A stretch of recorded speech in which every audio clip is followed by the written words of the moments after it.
حضرت موسیٰ علیہ السلام۔ حضرت موسیٰ علیہ السلام اللہ تعالیٰ کے جلیل القدر پیغمبروں میں سے ایک ہیں جنہیں کلیم اللہ کے لقب سے نوازا گیا۔ آپ کا تذکرہ قرآن کریم میں سب سے زیادہ آیا ہے۔ آپ حضرت ابراہیم علیہ السلام کی نسل سے تھے اور ان کے سینکڑوں سال تقریباً 700 سال بعد مصر کی سرزمین پر اس وقت مبعوث ہوئے جب وہاں فرعون کی جابرانہ حکومت قائم تھی۔ جب بنی اسرائیل حضرت یعقوب علیہ السلام کی اولاد کو فرعون نے غلام بنا رکھا تھا، فرعون کو اس کے نجومیوں اور خواب دیکھنے والوں نے بتایا تھا کہ بنی اسرائیل میں ایک بچہ پیدا ہوگا جو اس کی سلطنت کے زوال کا سبب بنے گا۔ اس خوف سے فرعون نے حکم دے رکھا تھا کہ بنی اسرائیل میں پیدا ہونے والے ہر لڑکے کو قتل کر دیا جائے اور صرف لڑکیوں کو زندہ چھوڑا جائے۔ اسی ہولناک اور پرخطر ماحول میں حضرت موسیٰ علیہ السلام کی ولادت ہوئی۔ آپ کی والدہ سخت پریشان تھیں کہ اپنے لخت جگر کو اس ظالم بادشاہ کے سپاہیوں سے کیسے بچائیں۔ تب اللہ تعالیٰ نے ان کے دل میں یہ بات ڈالی وحی کی کہ وہ گھبرائیں نہیں اور نہ ہی غمگین ہوں۔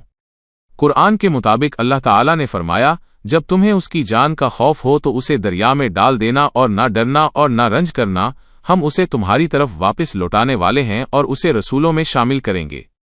حضرت موسیٰ علیہ السلام کی والدہ نے اللہ تعالیٰ پر کامل بھروسہ کرتے ہوئے ایک لکڑی کا صندوق تیار کیا، اس میں نرم بستر لگایا اور اپنے ننھے شیر خوار کو اس میں لٹا کر خاموشی سے دریائے نیل کی لہروں کے حوالے کر دیا۔